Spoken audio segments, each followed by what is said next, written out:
Maswerteng hapon po mga ka-STL. Narito na po ang resulta ng STL Rizal para sa araw na to, second draw.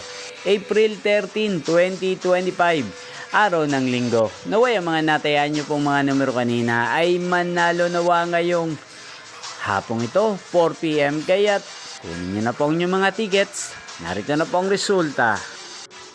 Ang mga numerong nanalo sa STL Rizal ngayong hapong ito, April 13, 2025, 4 PM, second draw, result 33 at 31 in exact order. Sa lahat po ng tumaya kanina sa STL Rizal para sa second draw ng 33 at 31, congrats po sa inyo, panalo po kayo. At ngayong hapong ito sa STL Rizal, atin pong i-shoutout si Kuya John Michael ng Rizal. Shoutout po sa inyo, Kuya John Michael. Sana po ay manalo din ang mga numerong tinatayaan nyo sa STL Rizal. At sana ay nasa mabuti po kayong kalagayan. Gayon din po sa lahat po ng mga taga Rizal dyan na lagi pong nanonood sa channel na to. Shoutout po sa inyo. Inyo pong napanood ang resulta ng STL Rizal. Magkita-kita pong muli tayo mamayang 8:45 PM.